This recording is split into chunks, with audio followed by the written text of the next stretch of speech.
Hello students, welcome to Aadi Pathshala. Today we are going to discuss motion part 3। Class 9 बिल्कुल तैयार हो जाओ, ठीक है।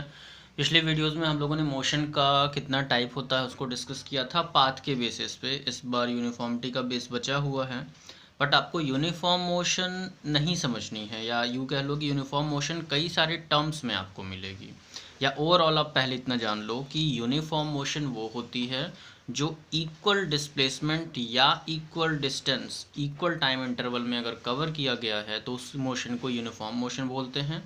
और अगर अनइक्वल डिस्प्लेसमेंट या unequal distance equal time interval में कवर किया गया है तो उसे नॉन यूनिफॉर्म मोशन कहते हैं, ठीक है, या वेरिएबल मोशन कहते हैं, ठीक है।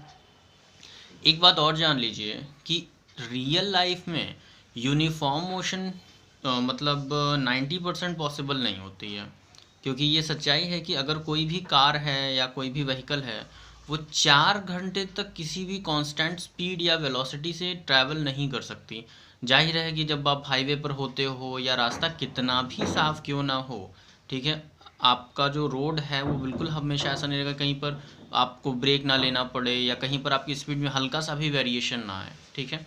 तो कांस्टेंट स्पीड या यूनिफॉर्म मोशन एक इम्प्रैक्टिकल पार्ट है, ठीक है। इम्प्रैक्टिकल इसलिए है क्योंकि 90%, मैंने कहा ना, 90% केसेस में आप नॉन यूनिफॉर्म मोशन में होते हो, ठीक है। ये बहुत ही बेसिक सी चीज़ है, तो आप बस इतना समझ लीजिए कि यूनिफॉर्म मोशन और नॉन यूनिफॉर्म मोशन के बीच का डिफरेंस आपको समझ में आ गया। अगर कोई body same gap, same distance या सेम डिस्प्लेसमेंट इक्वल टाइम में कवर कर रही है तो उसे यूनिफॉर्म मोशन कहेंगे। और अगर वो ऐसा नहीं कर रही है, मतलब इक्वल टाइम इंटरवल में वो ऐसा नहीं करती है, तो उसे नॉन यूनिफॉर्म कहेंगे, ठीक है। इस चीज़ को केवल अपने स्टडी तक ही सीमित रखिएगा, ठीक है। आगे देखेंगे, आज का जो वीडियो है उसमें हम लोग डिस्टेंस को समझेंगे, डिस्प्लेसमेंट को समझेंगे, और स्पीड के कितने टाइप होते हैं इसको सिर्फ स्पीड तक रहेंगे। स्पीड क्या होती है, कितने टाइप होते हैं इसके, उसको समझेंगे, जो कि आपकी क्लास 9th में इम्पॉर्टेंट है, ठीक है। तो बिना देर किए समझिए इसे, ठीक है। पहला जो स्क्रीन पे दिख रहा है डिस्टेंस, डिस्टेंस क्या होती है? डिस्टेंस का मतलब होता है total path length covered by a body. देखो, ये दो पॉइंट हैं, एक ए है पॉइंट, एक बी है, उसके बीच का गैप है 10 मीटर, ठीक है। अगर कोई इंसान यहाँ से यहाँ तक जाता है और उससे पूछा जाए कि सर आपने कितनी डिस्टेंस ट्रैवल की या कितनी दूरी तय की है, तो आप कहोगे 10 मीटर तय की है। अगर वो इसी 10 मीटर के रास्ते को कुछ इस तरह से चले, ये गैप है, स्ट्रेट गैप 10 मीटर का है, बट वो इस फॉर्म में मूव कर रहा है, ठीक है। तो अब आप देखोगे कि एक्चुअल में कितना चला, ठीक है। बोला ना, टोटल पाथ लेंथ या एक्चुअल पाथ लेंथ, ठीक है। तो अगर आप इस डिस्टेंस को स्ट्रेट लाइन में कवर करो तो जाहिर है ये इससे बड़ी आएगी, वो 20 हो सकती है, 50 हो सकती है, 25 हो सकती है, 100 हो सकती है, ठीक है।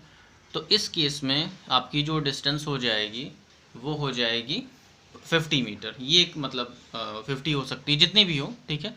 वो जो उसका एक्चुअल लेंथ होगा उसको हम डिस्टेंस बोलेंगे, ठीक है। डिस्टेंस एक स्केलर क्वांटिटी होती है, ठीक है। डिस्टेंस ज़ीरो हो सकती है, पॉजिटिव हो सकती है, लेकिन कभी नेगेटिव नहीं होती है डिस्टेंस, ठीक है। कोई भी माइनस में नहीं चलता है। और इसका जो यूनिट होता है वो मीटर होता है, सेंटीमीटर होता है, किलोमीटर होता है। जितने भी लेंथ के स्केल्स हैं वो सब डिस्टेंस को मेज़र करने में हेल्प करते हैं। बेसिक लेवल पे हम लोग 3 चीज़ें यूज़ करते हैं, सेंटीमीटर, मीटर, किलोमीटर, ठीक है। इसके बाद आते हैं डिस्प्लेसमेंट पे। देखिएगा, डिस्प्लेसमेंट क्या है? Displacement the shortest distance between initial and final point. देखो, अब डिस्टेंस को समझ लिया, डिस्प्लेसमेंट को समझने के लिए कुछ एग्जांपल्स का सहारा लेना होगा, ठीक है। देखिए, यहाँ 2 पॉइंट है, दोनों के बीच का गैप 10 मीटर।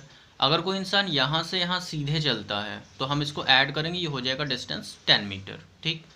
अगर कोई इंसान यहाँ से यहाँ स्ट्रेट चला, ठीक है, तो डिस्प्लेसमेंट भी 10 मीटर होगा, ठीक है। बट डिस्प्लेसमेंट और डिस्टेंस दो अलग अलग चीज़ें हैं, वो आगे की एग्जांपल में समझ में आएंगी। यहाँ आप देखो, पहले केस में दोनों पॉजिटिव है, डिस्टेंस भी पॉजिटिव है, डिस्प्लेसमेंट भी पॉजिटिव है, ठीक। ये इंसान है, ए से बी तक गया, वापस बी से ए तक आया। अब अगर उसकी डिस्टेंस को देखा जाए तो ए से बी गया 10, बी से ए आया 10, 10 + 10 हो गया 20 मीटर। बट डिस्प्लेसमेंट एक वेक्टर क्वांटिटी होती है जिसमें डायरेक्शन इन्वॉल्व होता है, ठीक है। तो यहाँ पर हम क्या करेंगे, 10, अगर आप इस डायरेक्शन को राइट साइड को पॉजिटिव ले रहे हो तो लेफ़्ट को नेगेटिव लेना होगा, ठीक है। और यहाँ पर ये हो जाएगा, और यहाँ से यहाँ 10 गया और यहाँ से बैक आया तो -10, तो 10 - 10 विल बिकम 0 मीटर, सॉरी। एक केस और नेगेटिव का देख लेते हैं। ये ए से बी तक एक बंदा गया 10 मीटर, वापस बी से सी गया 10 + दिस 2 12। अभी उसने क्या डिस्टेंस ट्रैवल की, उसकी जो डिस्टेंस होगी, डिस्टेंस हमेशा ऐड होती है, ठीक है। तो 10 + 12, यहाँ से यहाँ 10 गया और बी से सी तक वो वापस 12 गया, तो यहाँ पर हो जाएगा 22 मीटर। लेकिन अगर डिस्प्लेसमेंट की बात करूँ तो यहाँ से यहाँ तक 10, वापस आया 10, हो गया -10, तो हो गया 0, और यहाँ से बैक गया तो ये अपोजिट डायरेक्शन में है ना अपनी इनिशियल मूवमेंट के अकॉर्डिंग, तो उस हिसाब से इसको माइनस कंसीडर करेंगे। तो ये हो जाएगा 10 - 10 एंड -2 विल बिकम -2 मीटर। एक चीज़ का और ध्यान रखो, आप यहाँ पे देखो, इस एग्जाम्पल में अगर एक इंसान ए से बी तक गया 10 मीटर, यहाँ से डिस्प्लेसमेंट और डिस्टेंस दोनों 10 होगा। इस केस में अगर वो ऐसे ऐसे घूम करके गया है, ठीक है, तो उसको डिस्टेंस ले लिया था हमने 50 मीटर, बट एक्चुअल जो इनके बीच का स्ट्रेट डिस्टेंस होगा, या फिर जो बोलते हैं ना शॉर्टेस्ट डिस्टेंस बिटवीन 2 पॉइंट्स, तो वो डिस्प्लेसमेंट इसका 10 मीटर ही रहेगा। वो भले इस पूरे रास्ते पर कई समय तक रन करता रहे और करके तब यहाँ पहुँचे, तब भी हम कहेंगे कि बॉडी ने 10% ही 10 मीटर ही डिस्प्लेसमेंट कवर किया है, ठीक है। तो ये आप समझ लेना कि डिस्प्लेसमेंट जो होता है वो डायरेक्शन डिपेंडेंट होता है, बट ये नहीं होता, ठीक है। आगे देखिए, आगे हम चलते हैं दोनों के डिफरेंस में। वैसे डिफरेंस आपको समझ में आ गया होगा। देखो डिफरेंस दोनों के बीच में, डिफरेंस क्या है, डिस्टेंस एक स्केलर क्वांटिटी होती है जिसमें केवल मैग्नीट्यूड मैटर करता है, ठीक है। डिस्प्लेसमेंट क्या होता है, वेक्टर क्वांटिटी होती है जिसमें मैग्नीट्यूड और डायरेक्शन दोनों चाहिए होता है। डिस्टेंस पॉजिटिव हो सकती है, 0 हो सकती है। डिस्प्लेसमेंट 0, पॉजिटिव, नेगेटिव सब हो सकता है। बहुत ही सिंपल है ये, ठीक। अब आगे बढ़ते हैं, इसके बाद हम लोग स्पीड पर आते हैं। डिस्टेंस और डिस्प्लेसमेंट हमने सीखा, अब हम स्पीड पर आते हैं। देखिए स्पीड क्या है। स्पीड कह सकते हो आप the ratio of distance to time, speed बोल सकते हो, या आप कह सकते हो कि distance covered per unit time. यहाँ डिस्प्लेसमेंट नहीं बोलेंगे, ठीक है, क्योंकि स्पीड एक स्केलर क्वांटिटी होती है। Distance covered per unit time, distance, ठीक है, डिस्प्लेसमेंट नहीं। स्पीड का फॉर्मूला क्या होता है, डिस्टेंस अपॉन टाइम। इसकी यूनिट क्या होती है, या तो मीटर पर सेकेंड या किलोमीटर पर आवर। हाँ, कुछ जगहों पर आप किलोमीटर पर सेकंड भी इसको लिखा जाता है। जब हम सैटेलाइट का केस पढ़ते हैं तो हम ये सैटेलाइट्स की स्पीड बहुत तेज़ होती है, ठीक है, तो हम इसे किलोमीटर पर सेकंड भी पढ़ते हैं, ठीक है, मतलब 1 सेकंड में कितना किलोमीटर कवर किया, समझ रहे हो। अब इसके बाद आते हैं हम इसके टाइप्स पर। ये जो सैटेलाइट वाला कॉन्सेप्ट है ये भी आपके इसी मोशन चैप्टर में है, जो लास्ट के क्वेश्चन में आपको मिलेगा। क्वेश्चन नंबर लास्ट का क्वेश्चन है, I think question number 9, this is ये आपके एनसीईआरटी में दिया हुआ है। देखिए इसके कितने टाइप्स होते हैं मोशन स्पीड के, एक्चुअल में 4 टाइप्स होते हैं, बट 9th में आपको केवल 3 पढ़ने हैं। Uniform speed, non uniform speed, average speed, और एक होती है इंस्टैंटेनियस स्पीड, जो कि यहाँ लिखी नहीं गई है क्योंकि आपके सिलेबस से बाहर का मैटर है। इन तीनों को हम डिस्कस करेंगे क्या है। मेरे साथ रहिएगा, बने रहिएगा, और इसको ध्यान से समझोगे, मेरे वर्ड्स को सुनोगे तो आपको बातें क्लियर हो जाएंगी। यूनिफॉर्म स्पीड क्या है, equal distance covered in equal interval of time. Time interval को हम हमेशा फिक्स रखते हैं, ठीक है। अब इसको समझेंगे कैसे यूनिफॉर्म स्पीड को। देखो एक बॉडी थी 0 से 2 सेकंड तक चली तो 2 मीटर कवर किया, फिर 2 से 4 अभी भी 2 सेकंड में 2 ही मीटर कवर कर रही है, फिर अगले 6 to 4 अभी भी 2 सेकंड में 2 ही मीटर कवर कर रही है, फिर 6 to 8 अभी भी 2 सेकंड में 2 ही मीटर कवर कर रही है। मतलब हर 2-2 सेकंड के गैप पे इसकी डिस्टेंस कवर्ड में कोई चेंज नहीं आया। तो ये बेस्ट एग्जांपल है यूनिफॉर्म स्पीड का, ठीक। या आप ऐसे भी देख लो इसे, जैसे जब ही t 0 था तो डिस्टेंस 0 थी, टाइम 0 था तो भाई बॉडी रेस्ट में थी, मूव नहीं किया होगा, ठीक है। जब टाइम 2 सेकंड बीता तो इन्होंने डिस्टेंस 2 मीटर ट्रैवल कर चुकी थी, तो इसका स्पीड कितना होगा, डिस्टेंस अपॉन टाइम कट किया 1 मीटर पर सेकंड, ठीक। जब टाइम 4 सेकंड हुआ तो बॉडी ने 4, देखो 4 सेकेंड था तो 2 + 2 ये दोनों को ऐड करेंगे डिस्टेंस को, 4/4 हो जाएगा 1 मीटर पर सेकेंड। फिर से ऐसे ही करके हम स्पीड को समझ लेंगे, ठीक है।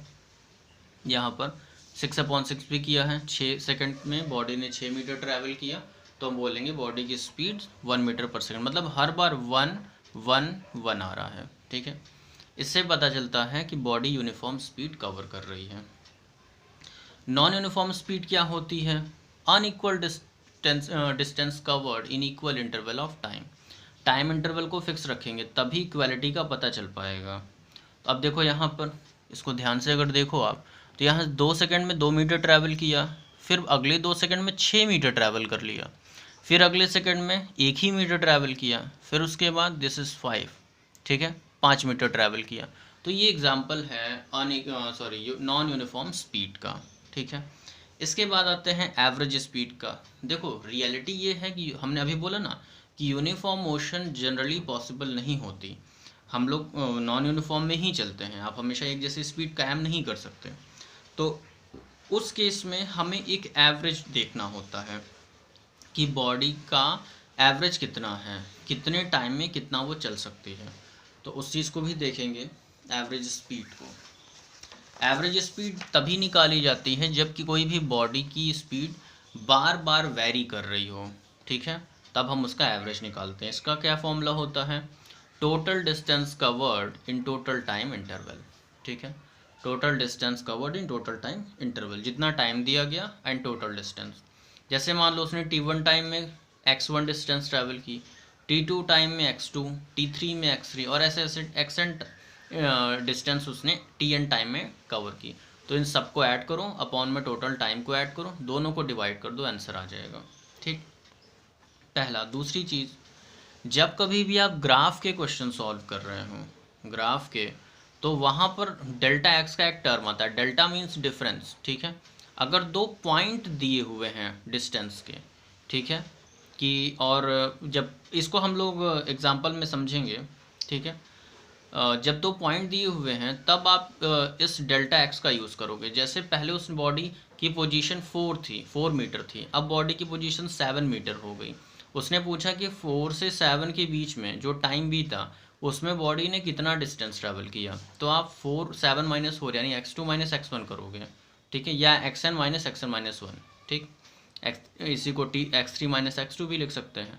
ये पॉइंट के लिए है, ठीक है। ये जब स्टेटमेंट क्लियर हो, ठीक है, कि बॉडी ने पहले टाइम में इतना डिस्टेंस ट्रैवल किया, दूसरे टाइम में इतना, तो इस फॉर्मूले को लगाओगे, और जब ग्राफ पे क्वेश्चन दिए होंगे तब इस फॉर्मूले का यूज़ करोगे। वैसे ही डेल्टा टी मतलब difference of time, t2 - t1 zero पे, जैसे t1 अगर 0 दे दिया और t2 जो है वो 5 दे दिया, तो 5 - 0 करोगे, ठीक है, तो टोटल 5 निकल के आएगा। इस तरीके से हम इन चीज़ों को सॉल्व करेंगे, ठीक है। तो आज का जो वीडियो था उसमें हमने स्पीड का पूरा कॉन्सेप्ट समझ लिया। और हाँ, स्पीड भी एक स्केलर क्वांटिटी है, वेक्टर क्वांटिटी नहीं है, ठीक है। इस बात का ध्यान दीजिएगा, स्पीड एक स्केलर क्वांटिटी है और इसका मेज़रमेंट जो होता है वो मीटर पर सेकंड या किलोमीटर पर आवर में होता है, जो कि पहले बताया जा चुका है। तो आज का वीडियो हम लोग यहाँ पे एंड कर रहे हैं, ठीक है। तब तक के लिए स्टडी करते रहिए, ठीक है। थैंक्स।